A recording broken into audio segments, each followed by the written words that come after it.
اعمال کی اصلاح کرم سے کر دے۔ الحمدللہ رب العالمین والصلاة والسلام علی سید المرسلین، اما بعد فاعوذ باللہ من الشیطان الرجیم، بسم اللہ الرحمن الرحیم۔ پڑھیے الصلاۃ والسلام علیک یا رسول اللہ وعلی آلک واصحابک یا حبیب اللہ۔ الصلاۃ والسلام علیک یا نبی اللہ وعلی آلک واصحابک یا نور اللہ۔ درود پاک پڑھنے کے بے شمار فضائل و برکات ہیں۔ بڑی مشہور حدیث ہے، کئی بار ہم نے سنی ہوگی۔ نبی پاک علیہ الصلوۃ والسلام فرماتے ہیں، جس کا مضمون ہے کہ جو کوئی شخص مجھ پر ایک بار درود پاک پڑھے، اللہ کریم اس کے نامہ اعمال میں 10 نیکیاں لکھتا ہے، اس کے 10 گناہ معاف کر دیے جاتے ہیں، اس کے 10 درجات بلند ہوتے ہیں۔ یہ بظاہر تو ایک بڑی نارمل سی حدیث ہے اور ہم نے کئی بار سنی ہے، مگر میں چاہتا ہوں کہ اس حدیث کو ایک الگ پیرائے میں، ایک الگ سینیریو میں سمجھیے۔ ہم نارملی اپنے بزنس میں، اپنے کاروبار میں اپنی بیلنس شیٹ چیک کرتے رہتے ہیں، اور بیلنس شیٹ نارملی کیا ہوتی ہے، اگر دیسی انداز سے بات کریں کہ کتنا دینا ہے، کتنا لینا ہے، جو بچ گیا وہ ہمارا ہے۔ آپ کو پتہ ہے قیامت کے دن بھی ایک بیلنس شیٹ بنائی جائے گی، اور وہ بیلنس شیٹ کسی پیپر پر نہیں، وہ نامہ اعمال کو تول کر بنائی جائے گی۔ اور اس کے بارے میں قرآن نے سورہ قارعہ میں چند آیتوں میں ہی ایک پراپر سینیریو بیان کیا ہے۔ قرآن فرماتا ہے وَأَمَّا مَنْ ثَقُلَتْ مَوَازِينُهُ فَهُوَ فِي عِيشَةٍ رَاضِيَةٍ۔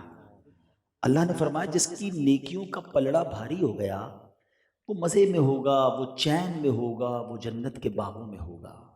وَأَمَّا مَنْ خَفَّتْ مَوَازِينُهُ فَأُمُّهُ هَاوِيَةٌ وَمَا أَدْرَاكَ مَا هِيَ نَارٌ حَامِيَةٌ۔ قرآن کہتا ہے جس کے پلڑے ہلکے ہو گئے نیکیوں کے، وہ تو بھڑکتی ہوئی آگ میں جائے گا، وہ حاویہ میں جائے گا۔ اب آپ نے وہ حدیث بھی سنی ہوگی کہ ایسے بھی لوگ ہوں گے قیامت کے دن کہ جب ان کی نیکیاں اور گناہ تولے جائیں گے تو ایک گناہ کی وجہ سے، یعنی ایک گناہ زیادہ ہو رہا ہوگا یا ایک نیکی کم پڑ رہی ہوگی، اس کے لیے وہ پھنس جائے گا، مارا پھرے گا کہ کوئی قیامت کے اس پورے میدان میں ایک نیکی دے دے یا میرا کوئی گناہ لے لے تاکہ میرا نیکیوں کا پلڑا بھاری ہو جائے۔ آپ ذرا سوچئے کتنی نفسا نفسی کا دور ہوگا، اور اگر ایسا کوئی شخص اللہ نہ کرے ہم میں سے ہوگا، اس کو کتنی حسرت ہوگی کہ یار میں ایک ہی گناہ کم کر لیتا، وہ حرام نہ دیکھتا، وہ حرام نہ بولتا، وہ جھوٹ نہ بولتا، وہ حرام نہ کماتا، تو آج میرا گناہوں کا پلڑا ہلکا ہوتا اور نیکیوں کا بھاری ہوتا، اور دیکھو یہ سب جنت میں جا رہے ہیں، میں بھی ان کے ساتھ چلا جاتا۔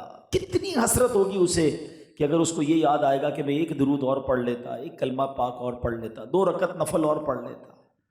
ایک تو بات اس سے سیکھنے کو یہ ملی قرآن کی ان آیتوں سے کہ کسی بھی گناہ کو چھوٹا سمجھ کر نہیں کرنا چاہیے، چلو یار کر لو کوئی بات نہیں، وہی گناہ پھنسوا سکتا ہے۔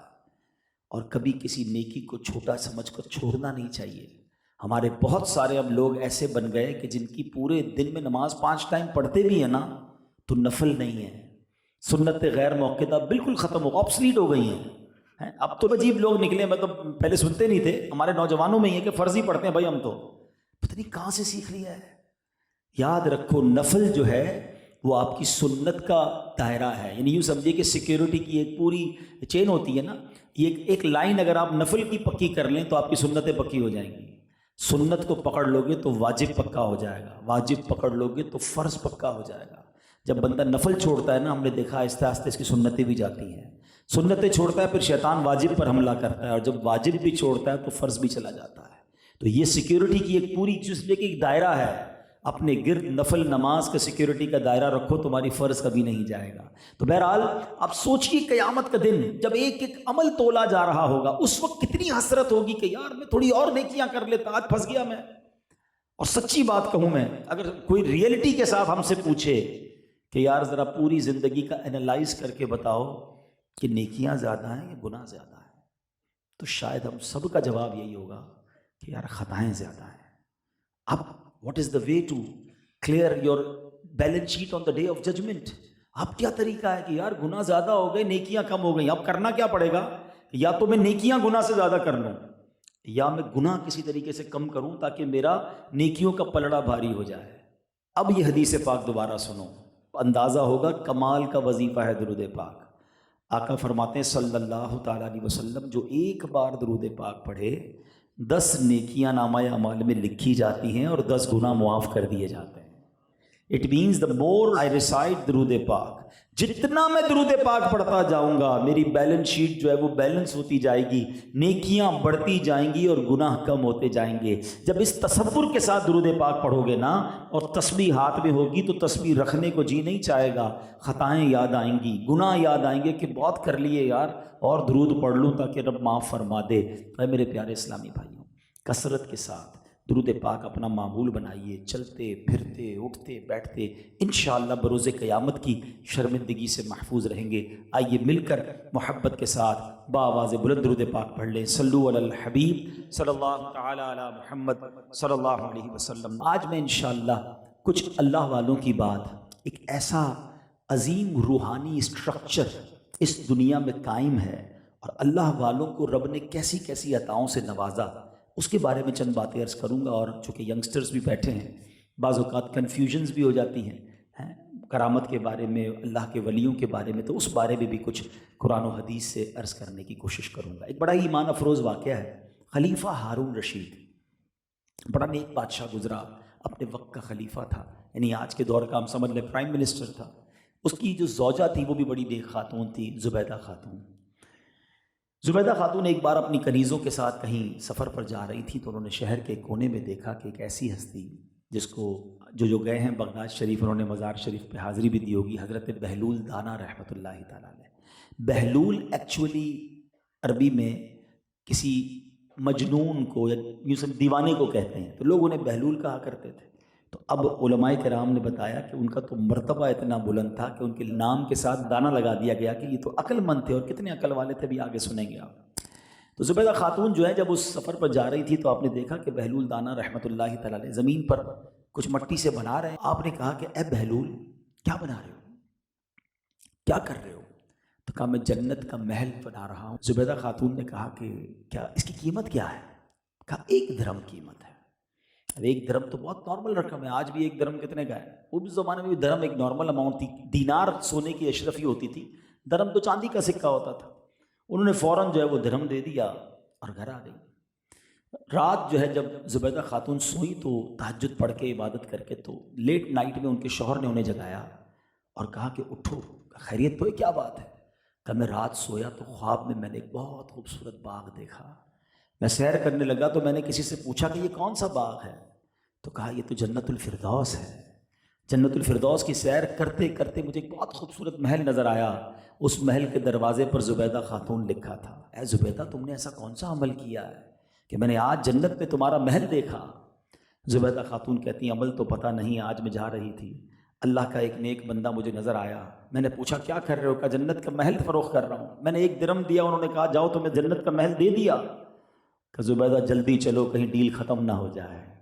اب ہارون رشید اپنی سواری نکالتا ہے اور جناب شہر میں تلاش جاری ہے کہ حضرت بہلول دانا کہیں مل جائیں۔ ایک کونے میں حضرت بہلول دانا بیٹھے وہی مٹی کے گھروندے بنا رہے۔ ہارون رشید کہتے ہیں اے بہلول کیا کر رہے ہو؟ کہ جنت میں محل بنا رہا ہوں۔ بیچو گے؟ کہاں بالکل بیچوں گا۔ قیمت کیا ہے؟ کہا اے ہارون اس کی قیمت تمہاری پوری سلطنت ہے، پوری سلطنت ہے۔ حضرت ہارون رشید کہتے ہیں کہ کل تو تم نے میری زوجہ کو 1 درہم میں بیچا تھا اور آج اتنے ریٹ بڑھ گئے۔ تو حضرت بہلول دانا کہتے ہیں اے خلیفہ زبیدہ خاتون بن دے کر لے کر گئی تھی، تم دیکھ کر لینے آئے ہو، تم نے دیکھ لیا ہے وہ محل۔ بہرحال وہ بھی اللہ والے تھے، کہا اے بہلول دانا میں اپنی ساری سلطنت آپ کو دی، بس مجھے جنت میں محل دے دیں۔ تو حضرت بہلول دانا فرماتے ہیں کہ سلطنت کا میں نے کیا کرنا ہے، وہ تو ہماری ٹھوکروں پر ہے، جاؤ سلطنت بھی تم لے جاؤ اور جنت کا محل بھی تمہیں عطا کیا۔ اب یہ بڑا ایمان افروز واقعہ ہے، لیکن ونس اگین میں نے یہ واقعہ بیان کرتے ہوئے مجھے اندازہ ہے کہ یہ واقعہ آپ کسی بھی محفل میں بیان کر دیں، کچھ لوگ تو بہت خوش ہوتے ہیں، مگر شیطان کئی لوگوں کے ذہنوں میں وسوسے ڈالتا ہے کہ یار یہ کیسے ہو سکتا ہے کہ کوئی اللہ کا ولی جو ہے کسی کو جنت عطا کر دے، ہیں، کسی ایسی کرامت کیسے دکھا سکتا ہے؟ تو آج میں یہ نیت کر کے آیا تھا، ہم بعض اوقات اولیاء کرام کی شان کے بارے میں کنفیوز ہو جاتے ہیں، ہمارے لوگ کنفیوز ہو جاتے ہیں، بہت سارے تو نہیں ہوتے، لیکن چونکہ نیو جنریشن اور پرابلم پتہ کیا ہے، اس کی وجہ بھی ہے۔ اس کی وجہ یہ کہ آج جب سے سوشل میڈیا آیا نا، سب کو سننا ہے۔ اچھا سنتے سب کو ہیں تو پھر کنفیوز بھی ہو جاتے ہیں کہ فلاں نے یہ کہا تھا تو فلاں نے یہ کہا تھا۔ مجھے آج تک ایک بات نہیں سمجھ آئی کہ ماشاءاللہ آپ پڑھے لکھے لوگ ہیں، کبھی ایسا ہوا کہ آپ کسی درزی کے پاس گئے، اس نے آپ کا کپڑا بڑا اچھا سی کر دیا تو آپ نے کہا یہ کپڑا بڑا اچھا بناتا ہے، میرا کرتا شلوار بالکل فٹ آتا ہے، میں اپنا نیا گھر بھی اس سے ہی بنوا لیتا ہوں؟ آپ کہیں گے نہیں یار، درزی کا کام کپڑے سینا ہے، بلڈر گھر بنائے گا۔ کبھی ایسا ہوا کسی موچی کے پاس گئے، اس نے جوتا بالکل ٹھیک کر دیا، کاٹتا تھا جوتا، آپ نے کہا جوتا سیٹ کر دیا، میری طبیعت خراب ہے دوائی بھی تم دے دو، تو آپ کہیں گے نہیں، موچی جوتے سیے گا، ڈاکٹر دوائی دے گا۔ زندگی کے ہر شعبے میں جو ایکسپرٹ ہوتا ہے ہم اس کی طرف جاتے ہیں، مگر دین اتنا مظلوم ہو گیا ہے کہ دین جناب ہر کوئی انٹرپریٹ کر رہا ہے اور ہم ہر کسی کی سنی جا رہے ہیں، اور اسی لیے کنفیوز بھی ہیں۔ ہمیں دین سیکھتے وقت بھی پہلا پیرامیٹر کیا بنانا ہوگا کہ میں اس کی بات سنوں جو کوالیفائڈ، جو سرٹیفائڈ، جو واقعی اللہ رسول کے دین کو جاننے والا ہے نا، مفتی ہے، عالم ہے، عاشق رسول ہے۔ سب سے پہلے تو یہ دیکھنا ہے کہ اس نے اللہ رسول کا دامن تھاما ہے کہ نہیں، صحابہ اور اہل بیت کی محبت ہے کہ نہیں۔ اگر وہ واقعی عاشق رسول، عالم دین ہے، اس کی بات سنیں تو پھر آپ کو کنفیوژنز نہیں ہوں گی۔ تو پہلی بات یہ ضروری ہے کہ ہم نے سیکھنا کس سے ہے۔ دین سیکھنے کے لیے بھی ہمیں پہلے پک اینڈ چوز کرنا ہوگا۔ اگر آپ ہر کسی سے بات سنیں گے تو اینڈ آف دا ڈے ہم کنفیوز ہوتے چلے جائیں گے۔ تو بہرحال میں آتا ہوں اپنے ٹاپک کی طرف کہ ہمیں آج اولیاء کرام کے بارے میں سمجھنا ہے کہ اللہ کے ولیوں کی شان کیا ہوتی ہے، ان کا مقام کیا ہوتا ہے۔ قرآن مجید میں اللہ تبارک و تعالیٰ اولیاء کرام کے بارے میں کیا فرماتا ہے؟ اولئک حزب اللہ الا ان حزب اللہ هم المفلحون۔ یہ اللہ کی جماعت ہے، سنتا ہے، اللہ ہی کی جماعت کامیاب ہے۔ سبحان اللہ۔ ولی کس کو کہتے ہیں پہلے یہ سمجھیے گا۔ ولی کہتے ہیں عربی میں، اس کا ترجمہ بنتا ہے دوست۔ اب جس کو رب اپنا دوست بنا لے، اگر کوئی بہت بڑے آدمی کا دوست بن جائے، اب اس آدمی کی پاور اسے ملتی نہیں ملتی؟ کوئی بہت بڑے منسٹر کا، کوئی وزیر اعظم کا، کوئی جناب بہت بڑے اربوں پتی شخص کا بہت کلوز فرینڈ بن جائے تو اس کے لیے چیزیں کتنی آسان ہو جاتی ہیں کہ میرا تو دوست ہے، ابھی میں پیسے لے آتا ہوں، ابھی میں کام کر لیتا ہوں۔ دنیا میں جب بڑے آدمی سے دوستی ہو تو چیزیں آسان ہو جاتی ہیں، جسے رب اپنا دوست بنا لے۔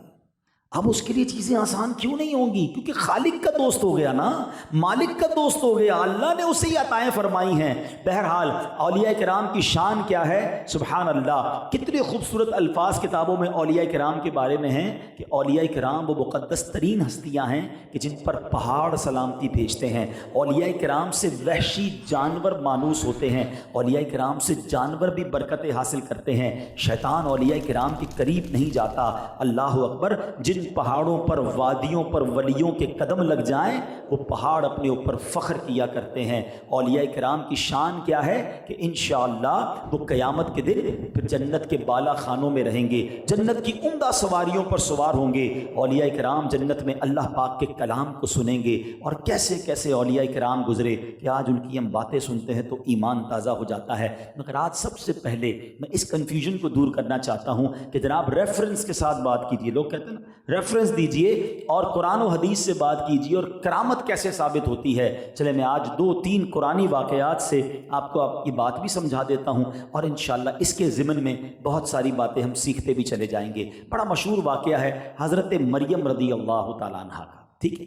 حضرت مریم کون تھی پہلے یہ یاد رکھیے۔ حضرت عیسیٰ علیہ السلام کی آپ والدہ ہیں۔ اس کا مطلب عورت نبی نہیں ہوتی تو آپ نبی نہیں ہیں، آپ ولیہ ہیں۔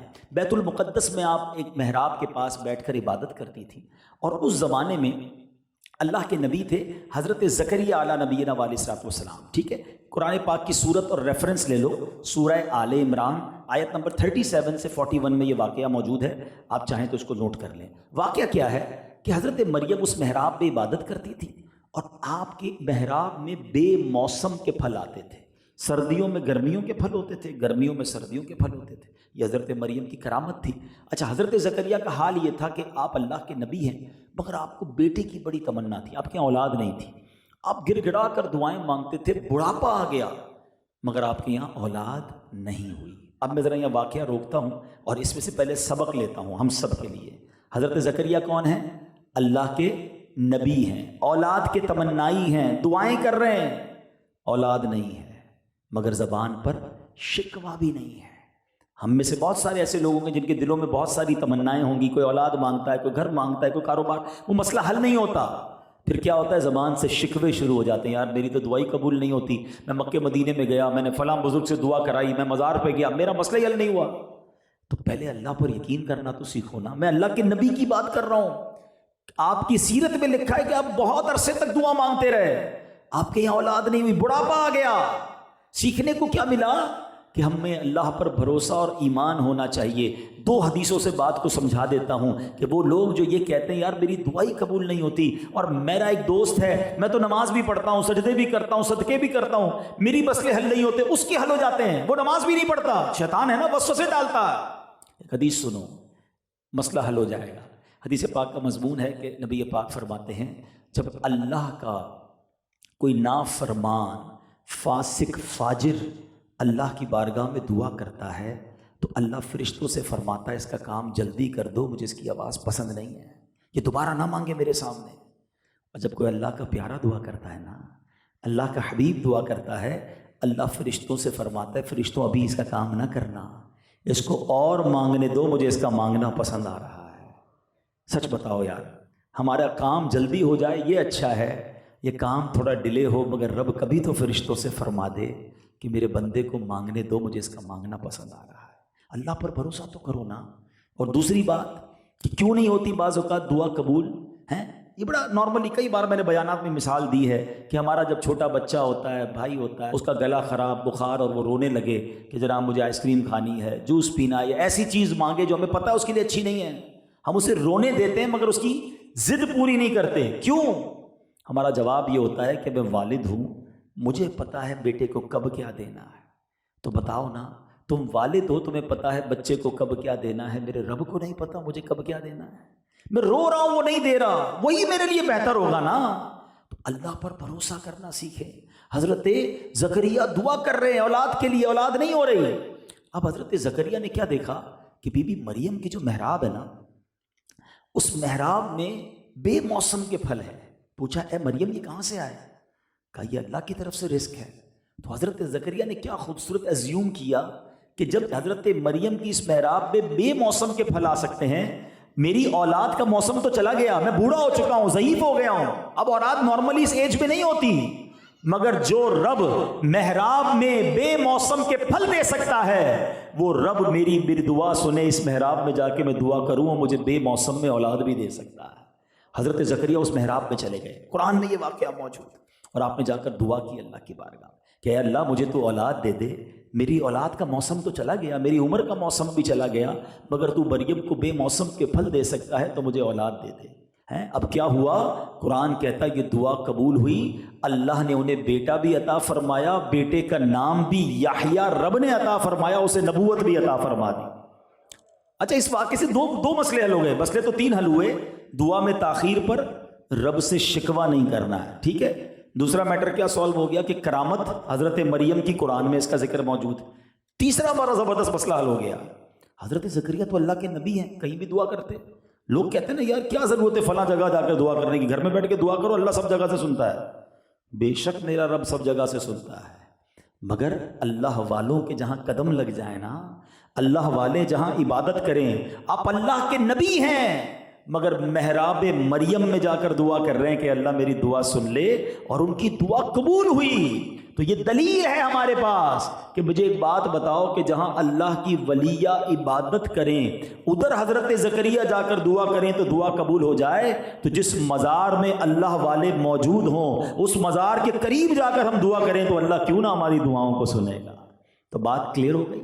اب چلتے ہیں قرآن کے ایک دوسرے واقعے کی طرف، بلکہ میں مشورہ بھی ساتھ ساتھ دیتا جاؤں گا، قرآن پڑھا کرو اور بما تفسیر پڑھا کریں۔ بڑی پیاری تفسیر قرآن ہے صراط الجنان، اس کو پڑھیں گے تو اور چیزیں کلیئرفائی ہوں گی۔ قرآن پاک کی ایک سورت ہے، ون آف دا امیزنگ سورت آف قرآن، سورہ کہف، اس کو ضرور پڑھیں، ہر جمعے کو پڑھیں۔ اس کی تو فضیلتیں بھی ہیں کہ ایک جمعے سے دوسرے جمعے تک پڑھنے والے کے لیے نور ہوتا ہے۔ تو سورہ کہف کیا ہے؟ سورہ کہف میں 3 بڑے امیزنگ واقعات ہیں۔ اوئے ہوئے اس کو پڑھیں تو ایمان تازہ ہو جاتا ہے. پتہ نہیں کون کون سی سٹوریاں پڑھتے ہیں. قرآن کی کہانیاں پڑھو نا. حضرت خضر علیہ السلام اور حضرت موسیٰ کی ملاقات کا ایک عجیب واقعہ اس میں موجود ہے. سورہ کہف کی تفسیر میں ہی سورہ کہف میں غار والوں کا واقعہ بھی موجود ہے اور سورہ کہف میں حضرت ذوالقرنین کا واقعہ بھی موجود ہے جب وہ یاجوج ماجوج کے پاس جا کر انہوں نے دیوار لگا دی. یہ تو بھی ایک واقعہ ہونا بھی ہے نا. یاجوج ماجوج نے تو آنا ہے. یعنی قرآن میں ایسے ایسے ہسٹوریکل ایونٹ ہیں مگر بدقسمتی سے ہم قرآن پڑھتے نہیں نہ اپنے بچوں کو اس تفصیل سے پڑھاتے ہیں. یہاں میں ایک مشورہ بھی دے دیتا ہوں. بڑی پیاری کتاب ہے عجائب القرآن غرائب القرآن, اردو میں ہے اور اس کتاب میں قرآن کے تقریباً سارے واقعات موجود ہیں. یہ کتاب خرید لیں, روز کا ایک واقعہ خود بھی پڑھیں, اپنے بچوں کو سنائیں, انٹرسٹ بھی لیں گے اور سنیں گے بھی. تو بہرحال اس پہ کون سی کرامت کا ذکر ہے؟ اصحاب کہف جو تھے 309 برس تک غار میں سوتے رہے, فنا بھی نہیں ہوئے اور کوئی غذا بھی نہیں دی گئی. آج کوئی قومے میں چلا جاتا ہے, کبھی کبھی ہم سنتے ہیں کہ 10 سال ہو گئے, 5 سال ہو گئے, یہ بندہ بستر پر پڑا ہوا ہے, مگر اس کو ٹیوب کے ذریعے خوراک دینی پڑتی ہے ورنہ بستر پر وہ ختم ہو جائے گا. بے شک وہ اٹھ نہیں پاتا لیکن ڈاکٹرز اسے کچھ نہ کچھ خوراک دیتے ہیں. 309 برس تک اصحاب کہف اور غار کے کنارے پر ان کا کتا وہ سوتے رہے, کوئی غذا نہیں ملی, کوئی فنا نہیں ہوئے, اور جب رب کا حکم ہوا تو دوبارہ بیدار ہو گئے. اور یہ واقعہ قرآن میں کیسا ہے؟ اللہ کریم فرماتا ہے وَتَحْسَبُهُمْ أَيْقَاظًا وَهُمْ رُقُودٌ وَنُقَلِّبُهُمْ ذَاتَ الْيَمِينِ وَذَاتَ الشِّمَالِ وَقَلْبُهُمْ بَاسِطٌ ذِرَاعَيْهِ بِالْوَصِيدِ. قرآن کہتا ہے اور تم انہیں جاگتا سمجھو اور وہ سوتے ہیں اور ہم ان کی داہنی باہنی کروٹیں بدلتے ہیں اور ان کا کتا اپنی کلائیاں پھیلائے ہوئے غار کی چوکھٹ پر ہے. اس آیت میں اصحاب کہف جو اللہ کے ولی ہیں, اولیاء ہیں, ان کی 3 کرامتیں بیان ہوئیں. نمبر 1 جاگنے کی طرح اب تک سونا. نمبر 2 رب کی طرف سے کروٹیں بدلنا کہ نہ ان کے جسم ختم ہو رہے ہیں, بغیر غذا کے باقی ہیں. اور تیسری کرامت ان کی یہ ہے کہ ان کا کتا جو ہے وہ بھی 309 برس تک سلامت رہا اور وہ بھی جب وہ اللہ والے اٹھے تو وہ بھی اٹھ گیا. تو بہرحال میرے پیارے اسلامی بھائیوں, کرامت کی ثبوت قرآن پاک میں موجود ہیں. ایک اور ثبوت لے لو اور اس سے بھی ہمیں بہت کچھ سیکھنے کو ملے گا, اور وہ واقعہ ہے حضرت سلیمان علیہ نبینا علیہ الصلوۃ والسلام کا. ٹھیک ہے, ملکہ بلقیس جو ہیں ان کے پاس آ رہی تھی تو انہوں نے کیا کہا, اپنے جو رفقا تھے, اپنے جو حوالی تھے, آپ کے ساتھ بیٹھے تھے, آپ نے کہا کہ میں چاہتا ہوں کہ ملکہ بلقیس کے آنے سے پہلے اس کا تخت جو ہے وہ میرے سامنے لے آیا جائے. اب تخت کئی گز لمبا, کئی گز چوڑا. اب مثال کے طور پہ میں آپ میں سے کسی سے کہوں کہ جس کا گھر جناب ملیر میں ہو کہ بھائی ہمارا اجتماع ختم ہونے سے پہلے اس کے گھر سے اس کا بیڈ اٹھا کے یہاں لے آؤ, تو آپ کہیں گے ایسا پاسبل نہیں ہے, بیڈ کھلے گا, سوزوکی میں لوڈ ہوگا, یہاں آئے گا, واپس انسٹال ہوگا, اجتماع ختم ہو جائے گا, بیڈ نہیں آ سکتا. ہم کراچی کے ایک علاقے سے نہیں لا سکتے. حضرت سلیمان کہتے ہیں ملک سبا سے اس کا تخت لے کر آیا جائے. اب حضرت سلیمان کی بادشاہی جنات پر بھی تھی, ہواؤں پر بھی تھی. تو ایک جن آپ کی خدمت میں بیٹھا تھا. قرآن کیا کہتا ہے, ایک بڑا خبیث جن بولا کہ وہ تخت میں آپ کی خدمت میں اس مقام سے کھڑے ہونے سے پہلے حاضر کر دوں گا. حضور ابھی آپ کھڑے نہیں ہوں گے, اس سے پہلے آ جائے گا.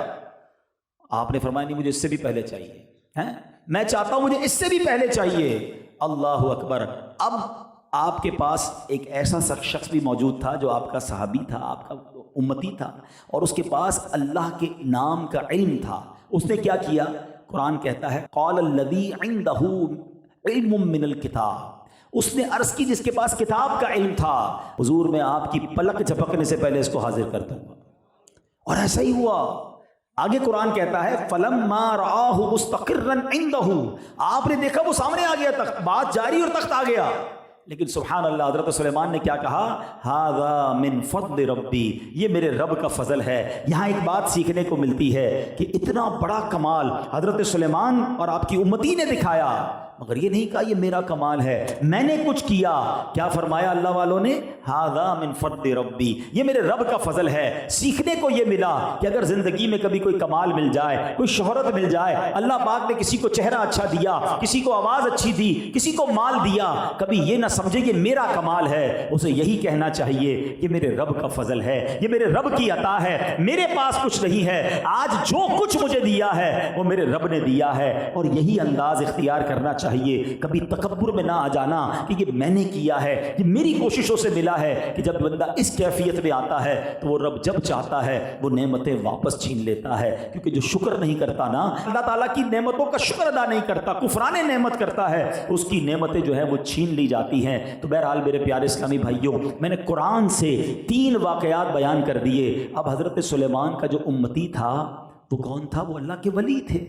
اب میں ایک سوال کرنا چاہتا ہوں، حضرت سلیمان اللہ کے نبی ہیں نا، بالکل بہت بڑا مرتبہ ہے، مگر ہمارے آقا وہ تو سب سے اعلیٰ ہے نا، وہ تو حضرت سلیمان کے بھی آقا ہے نا۔ سبحان اللہ، سیدی اعلیٰ حضرت کیا فرماتے ہیں؟ خلق سے اولیاء، اولیاء سے رسول، اور رسولوں سے اعلیٰ ہمارا نبی۔ ہمارے آقا تو سب سے اعلیٰ ہے۔ تو سبحان اللہ، اے امتیوں تمہارے تمہیں مبارک ہو، ہمارے آقا تمام نبیوں سے اعلیٰ ہیں، تو اب میرے آقا کی امت بھی تمام امتوں سے اعلیٰ ہے۔ میرے آقا کی امت کے اولیاء وہ پچھلی ساری امتوں کے اولیاء سے افضل ہیں۔ تو جب حضرت سلیمان کی امت کا ایک ولی کرامت دکھا سکتا ہے تو میرے آقا کی امت کے غوث اعظم کیوں نہیں کرامت دکھا سکتے؟ داتا گنج بخش کیوں نہیں کرامت دکھا سکتے؟ اللہ نے پچھلی امتوں کے ولیوں کی کرامت قرآن میں ذکر کی، تو نبی پاک کی امت کے اولیاء کرام کی اگر ہم کرامت سنتے ہیں تو why we are going for confuse? ہم کیوں کنفیوز ہوتے ہیں؟ جب اللہ والے ہیں، اللہ نے انہیں یہ طاقت عطا فرمائی ہے، تو ہمیں اس پہ کوئی پرابلم نہیں ہونی چاہیے۔ اور اب میں ایک حدیث پاک سنانے جا رہا ہوں، اور اس حدیث کے پیرائے میں ہمیں بہت کچھ سیکھنے کو ملے گا کہ اولیاء کرام جو ہے نا، پہلے یہ بات سمجھ لیں، اولیاء کرام کی ایکچول کوئی ہمارے پاس نشانی نہیں ہوتی ہے۔ انبیاء کا نام قرآن میں موجود ہے، جن کا موجود ہے، اور صحابہ کون ہیں اس کی ڈیفینیشن ہے کہ جس نے اللہ کے نبی علیہ الصلوۃ والسلام کو اپنی سر کی آنکھوں سے ایمان کی حالت میں دیکھا یا ان کی صحبت اٹھائی اور ایمان پر ان کا خاتمہ ہوا، وہ صحابی ہے۔ مگر اللہ کا ولی کون ہے یہ ہم نہیں پہچان سکتے، بلکہ احادیث میں اور روایتوں میں مضمون ملتا ہے کہ اللہ کریم نے اپنے اولیاء کو بندوں میں چھپا کے رکھا ہے۔ ہم نہیں جانتے کہ آج کی اس محفل میں کتنے اولیاء بیٹھے ہیں، ہاں ہو سکتا ہے یہاں بھی کوئی موجود ہو، کیونکہ اللہ نے اپنے اولیاء کو بندوں میں چھپا کے رکھا ہے۔ اور ایک حدیث اب جو میں سنانے جا رہا ہوں یہ بہت زیادہ ایک طرح سے انکریجنگ بھی ہے اور الارمنگ بھی ہے۔ اللہ کے حبیب علیہ الصلوۃ والسلام فرماتے ہیں، اہل جنت گرد آلود چہرے، بکھرے بالوں والے، پھٹے پرانے کپڑوں والے، جن کی کوئی پرواہ نہیں کی جاتی۔ یہ وہ لوگ ہیں کہ اگر بادشاہوں کے پاس جانا چاہیں تو انہیں اجازت نہ ملے، عورتوں کو نکاح کا پیغام دیں تو انکار کر دیا جائے، جب بات کریں تو ان کی بات نہ سنی جائے، ان کی ضروریات ان کے سینوں میں مچل رہی ہوتی ہیں۔ یہ ایسے جنتی ہیں کہ بروز قیامت ان میں سے ایک کا نور بھی تمام لوگوں پر تقسیم کیا جائے تو تمام کو پورا ہو جائے، ایسے لوگ ہوتے ہیں۔ تو اب اس پوری بات سے جہاں ہمیں اپنا عقیدہ، اپنے عقائد اور جو ہمارے یوں سمجھیے کہ اعتقادات ہیں وہ کلیریفائی ہو رہے ہیں کہ اللہ والوں سے محبت ہونی چاہیے اور اللہ نے ان کو بڑا مقام دیا ہوتا ہے، وہاں ایک اور بات سیکھنے کو ملے گی جو ہمارے اخلاق کے لیے بڑی ضروری ہے کہ ہمیں ایچ اینڈ ایوری پرسنالٹی کا ادب کرنا ہے۔ ہمیں اللہ کے ہر بندے سے محبت سے بات نہیں کرنی ہے۔ ہمیں نہیں پتا کہیں اللہ کا ولی نہ ہو، وہ اس کا مرتبہ بڑا نہ ہو، کیونکہ اگر اس کا دل ٹوٹ گیا تو رب ناراض ہو جائے گا نا۔ میرا جتنا چھوٹا سا مطالعہ ہے اب تک، میں نے 2 ہی ایسے کام پڑھے ہیں پیارے اسلامی بھائیوں، اللہ کریم نے اعلان جنگ فرمایا ہے، ایک سود کا کام کرنے والا اور ایک اللہ کے ولی سے دشمنی کرنے والا۔ ان 2 قسم کے لوگوں کے لیے رب نے فرمایا کہ میرا اس سے اعلان جنگ ہے۔ اب مجھے بتاؤ، رب سے جنگ کر کے کوئی جیت سکتا ہے؟ بربادی ہونا ہے نا۔ اگر میرا کوئی ایسا بھائی یہاں بیٹھا ہے جو سود میں مبتلا ہے، سود کماتا ہے یا سود پہ ماں پیسے دیتا ہے یا سود سے پیسے لیتا ہے، نہ کرو ایسا۔ ہم نے برباد ہوتے ہی دیکھا ہے جنہوں نے سود پر اپنے کاروبار کو کھڑا کیا، تھوڑے دنوں کا عروج ضرور ملتا ہے مگر پھر فیکٹریاں اور گھر بھی بکتے دیکھے اور سب کچھ تباہ ہوتے دیکھا۔ ارے رب سے جنگ ہو رہی ہے نا، اور اس کے بعد اگر یہاں بچ بھی گیا تو قیامت کے دن تو جواب دینا ہے نا۔ تو آج اس مبارک اجتماع میں یہ بھی نیت کر لیں کہ ہم سود کے قریب بھی نہیں جائیں گے۔ کچھ لوگ یہ سوچتے ہیں، مجھے اندازہ ہے، میں ملا بھی ہوں ایسے لوگوں سے جو کہتے ہیں یار بات تو ٹھیک ہے کہ سود کا کام نہیں کرنا چاہیے، مگر میں پھنس گیا ہوں، اگر میں سود کا کام ختم کروں گا تو مجھے اپنی چیزیں بیچنی پڑ جائیں گی، میرا لائف اسٹائل نیچے آ جائے گا۔ یہ وہ فیصلہ ہے جو آپ نے دنیا میں کرنا ہے، ادھر بنگلوں میں رہنا ہے، ادھر لگژری لائف اسٹائل اپنانا ہے، اور قبر میں اگر سانپ بچھو آ گئے تو کیا کرو گے؟ ادھر اگر جہنم کا عذاب تمہارا مستحق بنا تو کیا کرو گے؟ ادھر سیکریفائس کر لو۔ کئی لوگوں پہ آ کے بتاتے ہیں کہ یار جب سود کا کام ختم کر رہے تھے نا، ڈر تھا کہ سب کولیپس ہو جائے گا، مگر اللہ نے غیب کے خزانوں سے ایسا دیا کہ پہلے سے زیادہ اچھے ہو گئے ہیں۔ اللہ رزق دینے والا ہے نا۔ ہمیں یہ جتنے بھی حرام کام کرنے والے ہوتے ہیں یہ بعض اوقات سمجھ رہے ہوتے ہیں کہ ہم جھوٹ بول رہے ہیں، ہم رشوت کا کام کر رہے ہیں، ہم ملاوٹ کر رہے ہیں، ہم جھوٹ بول رہے ہیں، ہم دھوکہ دے رہے ہیں، مگر ہمت نہیں کر رہے ہوتے۔ خدا ایک بار ہمت کر لو۔ مجھے وہ واقعہ بھولتا نہیں ہے۔ ایک بار ہمارے ایک مبلغ دعوت اسلامی اٹلی کے فیضان مدینہ میں بیان تھا، ایک اجتماع تھا، تو رزق کے حلال پر ہی بیان ہو رہا تھا۔ تو اجتماع کے بعد ایک نوجوان آیا، آنکھوں میں آنسو تھے، اور آ کر کہتے ہیں مولانا صاحب آپ نے بات تو بہت اچھی کی ہے، اور ہمارے یہاں یورپ میں اسٹور ہے میرا، اور ہمارے اسٹور پر شراب بھی بکتی ہے۔ جو یورپ گئے انہیں پتہ ہے کہ وہاں نارمل ہے، تو کہتے ہیں کہ مجھے پتہ ہے میں حرام کر رہا ہوں، لیکن شراب کا ریشیو زیادہ ہے، اگر میں شراب بند کر دوں گا نا میرا اسٹور کا کرایہ بھی نہیں نکلے گا، میرے بچوں کی روزی کا کیا ہوگا، میں چاہتا ہوں میں چھوڑ دوں لیکن کیسے چھوڑوں۔ تو اس مبلغ دعوت اسلامی نے اسے 2-3 باتیں کہیں جو میں آج آپ کے سامنے کرنا چاہتا ہوں۔ جو یہ سوچتا ہو کہ یار بات ٹھیک ہے مجھے حرام نہیں کمانا، مگر میں کیسے چھوڑوں، میرا سب کچھ چلا جائے گا۔ اس مبلغ نے اس نوجوان سے کیا کہا تھا؟ اس نے کہا کہ یہ بتاؤ تم غلط کر رہے ہو، حرام کما رہے ہو؟ کہتا ہاں۔ تمہیں روزی مل رہی ہے؟ کہتا ہاں۔ کہ تم یہ کیسے سوچ سکتے ہو کہ تم حرام کماؤ تو تمہیں پیسے ملیں گے، اور حلال کماؤ گے تو رزق دینے والا مالک روزی بند کر دے گا؟ رازق کون ہے؟ اللہ۔ اس نے کہا اللہ، تو تمہیں اللہ پر بھروسہ ہونا چاہیے۔ وہ نوجوان زاروں کی طرح رونے لگا۔ 1-1.5 سال بعد وہ مبلغ پھر گئے اٹلی، وہ تو بھول گئے تھے، مگر وہ نوجوان اجتماع کے بعد آ گیا، کہتا ہے حضرت یاد ہے مجھے پہچانا میں کون؟ کہ کون؟ کب آپ نے مجھے کہا تھا کہ اللہ روزی دینے والا ہے، شراب بیچنا چھوڑ دو، آپ تو چلے گئے یہ کہہ کر، میں روتا رہا، سوچتا رہا، میں نے شراب چھوڑ دی حضرت، وہ دن ہے آج کا دن ہے، اللہ نے میرے کاروبار میں اور برکت ڈال دی ہے۔ اچھا یہ قرآن کا وعدہ ہے، پتہ ہے آپ کو؟ اللہ نے قرآن میں فرمایا وَمَن يَتَّقِ اللَّهَ يَجْعَل لَّهُ مَخْرَجًا۔ اللہ قرآن میں فرماتا جو اللہ سے ڈرے اللہ اس کے لیے نجات کا راستہ نکالے گا۔ وَمَن يَتَّقِ اللَّهَ يَجْعَل لَّهُ مَخْرَجًا وَيَرْزُقْهُ مِنْ حَيْثُ لَا يَحْتَسِبُ۔ اللہ ادھر سے روزی دے گا جدھر تمہارا گمان بھی نہیں ہوگا۔ بالکل ایسا ہوتا ہے کہ بندے کو اندازہ بھی نہیں ہوتا یہ پیسے کدھر سے آ رہے ہیں، غیب سے آئیں گے، کیونکہ آپ نے ایک حرام کا دروازہ بند کر دیا ہے، اللہ کو راضی کرنے کی طرف چل پڑے ہو۔ اور آگے اس قرآن کی آیت کا حصہ کتنا پیارا ہے، وَمَن يَتَوَكَّلْ عَلَى اللَّهِ فَهُوَ حَسْبُهُ، جو اللہ پر بھروسہ کرے اللہ اس کے لیے کافی ہے۔ تو آج یہ پیغام لے کر جاؤ کہ ہم نے حرام کی طرف نہیں جانا، ایک لقمہ بھی حرام کا نہ کھانا ہے نہ اپنے بچوں کو کھلانا ہے، تھوڑا بھی ہوگا اللہ اس میں برکت ڈال دے گا۔ پیسے بہت ہے لوگوں کے پاس، سکون نہیں ہے، چین نہیں ہے، نیند نہیں آتی، ٹینشن ہے، کیا کرنا اس پیسے کا کہ لائف ہی ٹھیک نہیں ہے۔ حلال تھوڑا بھی ہو اس میں برکت بہت زیادہ ہوتی ہے۔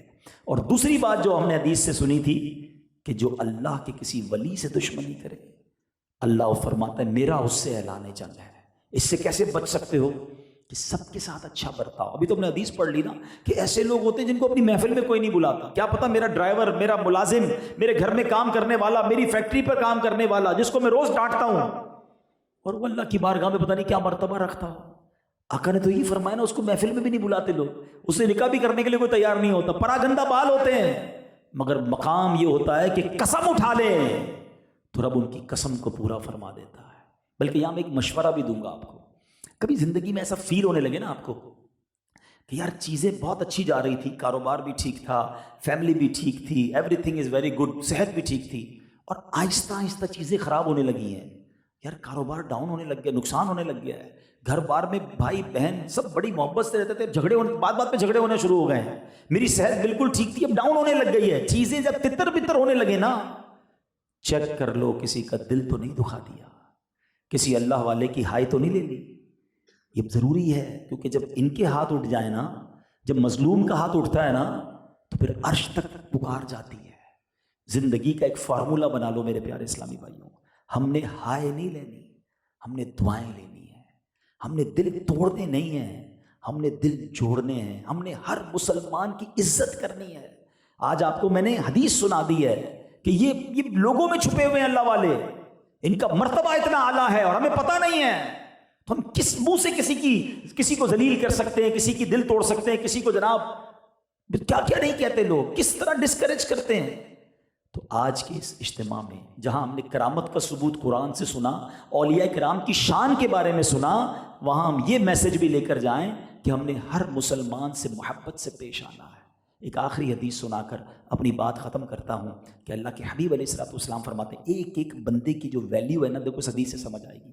آقا فرماتے ہیں من آذا مسلمن فقط آذانی، جس نے کسی مسلمان کو تکلیف دی وہ ایسا ہے جیسا اس نے مجھے تکلیف دی. کون کہہ رہا ہے؟ اللہ کے نبی کہہ رہے ہیں. اور سنو آگے کیا فرماتے ہیں، ومن آذانی فقط آذ اللہ، کہ جس نے مجھے تکلیف دی وہ ایسا ہے جس نے اللہ کو تکلیف دی. اب بات کہاں تک جائے گی؟ تو پلیز خاص طور پر میں آپ کو مشورہ دیتا ہوں کہ ہم نارملی اپنی اسٹیٹس کے لوگوں سے بڑی محبت سے مل رہے ہوتے ہیں، دعوت میں بھی بلا رہے ہوتے ہیں، ان کی دعوت میں بھی جا رہے ہوتے ہیں، ان کی چھوٹی موٹی بات کو اگنور بھی کر دیتے ہیں. یار وڈو ماڑو ہے نا، کوئی گال نہیں، وڈو ماڑو پوتے نہیں جگہ تے آئے آئے ننڈے ماڑو سے ودارے تھڑکو. ہاں میں آپ کو صحیح بتا رہا ہوں. اور میں پنجابیوں کا ایک جملہ جب سے سنا ہے نا، کبھی کبھی رونگٹے کھڑے ہو جاتے ہیں. جملے کی شاید وہ ہیبت آپ نہ محسوس کر سکیں. ایک بندے نے جب یہ جملہ کہا تھا نا، مجھے فیل ہوا تھا جیسے کہ رونگٹے کھڑے ہو گئے. اس نے کہا مضبوط آدمی سے مت ڈرو، ماڑے آدمی سے ڈرو. پنجابی میں ماڑا کہتے ہیں کمزور کو. میں نے کہا یہ کیوں کہا آپ نے؟ کہا جو کمزور ہوتا ہے نا اس کے ساتھ رب کی رحمت ہوتی ہے. ہاں جب کمزور ہاتھ اٹھاتا ہے نا، کیونکہ اس کے پاس اور کچھ نہیں ہوتا، اس کی کوئی سورس نہیں ہے، اس کی کوئی بات بھی نہیں سنتا، مگر جب وہ ہاتھ اٹھاتا ہے نا تو وہ عرش تک جاتی ہے. تو آپ اپنے اطراف میں سب سے پہلے تو چیک لسٹ یہ بنائیں کہ کمزور کون کون ہے. آپ کے رشتہ داروں میں، آپ کے دوستوں میں، آپ کے پڑوسیوں میں، آپ کے ملازمین میں پہلے ان کا ہاتھ پکڑ لو، ان کا دل جیت لو. کیا معلوم ان کے ہاتھ اٹھ گئے ہمارا بیڑا پار ہو جائے گا. کمزوروں، اب نبی پاک علیہ الصلوۃ والسلام کی احادیث بھی اس طرح کی ملتی ہے. مضمون ہے کہ مجھے تلاش کرنا ہو تو میری امت کے مسکینوں اور کمزوروں میں مجھے تلاش کرو. اللہ کے حبیب تو ان سے اتنی محبت فرماتے اور ہم ان کو کچھ اہمیت ہی نہیں دیتے. اس کی کیا ویلیو ہے، اس کی کیا حیثیت ہے؟ نہیں. کیا معلوم یہ اللہ کا ولی ہو، کیا معلوم اس کا مرتبہ کیا ہو. تو بہرحال میرے پیارے اسلامی بھائیوں، اللہ مجھے اور آپ کو اولیاء کا فیضان عطا فرمائے، اولیاء کرام کے نقش قدم پر چلنے کی توفیق عطا فرمائے. آخر میں پیران پیر کی کچھ باتیں عرض کر دیتا ہوں. غوث اعظم کی سیرت کا پہلو کیا تھا کہ آپ نے 40 سال تک عشاء کے وضو سے فجر ادا کی. 15 ایئرز تک، 15 سال تک روزانہ قرآن پاک پورا ختم کیا. اب میں کوشچن کرتا ہوں 11ویں منانے والا، قادری کہلانے والا، غوث پاک تو 40 سال تک عشاء کے وضو سے فجر پڑھیں، اور غوث پاک کا مرید کہلانے والا نہ عشاء پڑھے نہ فجر پڑھے. یہ کیسا اولیاء کرام کا نقش قدم پر چلنے والا ہے؟ وہ 15 سال تک روزانہ پورا قرآن پڑھے. مگر ایسا بھی بھائی ہو سکتا ہے یہاں بیٹھا ہو جس کو اب تک قرآن پڑھنا ہی نہیں آتا. کتنا پڑھتا ہے یہ تو کوئی ہی بات کی بات ہے نا. تجوید کے ساتھ مخارج سے اب تک قرآن پڑھنا ہی نہیں سیکھا. کیسے ملے گا اولیاء کا فیضان؟ تو اگر واقعی پیران پیر شیخ عبد القادر جیلانی اور اولیاء کرام کا فیضان لینا ہے نا تو ان کی فٹ اسٹیپ کو فالو کریں. ہم بالکل نیاز کھانے والے ہیں، نیازی ہیں، مگر اس سے پہلے نمازی ہیں. نماز تو فرض ہے نا. تو بہرحال آج نیت کریں انشاءاللہ کہ آج کے بعد ہماری کوئی نماز قضا نہیں ہوگی. انشاءاللہ روزانہ کچھ نہ کچھ قرآن پاک پڑھیں گے اور پھر دیکھیں اولیاء کا فیضان کیسے ملتا ہے. اللہ کریم آج کی اس محفل کو اپنی بارگاہ میں قبول فرمائے. ہم نے قرآن شریف کے ذریعے جو اولیاء کا مقام سنا، کرامات اولیاء کے بارے میں سنا، اللہ کریم ہمیں بھی اولیاء کرام کی سچی محبت عطا فرمائے. بلکہ آخر میں ایک اور خوبصورت بات کہہ دیتا ہوں، ولایت کا دروازہ بند نہیں ہوا. ہاں ابھی آج کے دور میں کوئی نبی نہیں آ سکتا. ہمارے آقا خاتم النبیین ہیں، اور چونکہ نبی پاک ظاہری طور پر پردہ فرما گئے تو کوئی صحابی بھی نہیں بن سکتا، کیونکہ نبی پاک کا صحبت اٹھانا ضروری ہے اس کے لیے. مگر آج کے دور میں کوئی ولی بن سکتا ہے. ہاں تو یہ دعاؤں میں شامل رکھیں. میرے پیر و مرشد کی دعا پر میں آج کے اس بیان کو ختم کرتا ہوں. بڑی پیاری دعائیں، ہاتھ اٹھائیے. کیا معلوم آج کے اس اجتماع کی برکت سے ہمیں بھی اللہ اپنا ولی بنا لے، اور اب جسے چاہے بنائے. تو اپنی ولایت کی خیرات دے دے، تو اپنی ولایت کی خیرات دے دے. میرے غوث کا واسطہ یا الہی، میرے غوث کا واسطہ یا الہی، بنا دے مجھے نیکوں کا صدقہ گناہوں سے مجھ کو بچایا الہی، گناہوں سے مجھ کو بچایا الہی۔ آمین آمین بجاہ النبی الامین صلی اللہ تعالی علیہ وسلم۔ میرے اعمال کی اصلاح کرو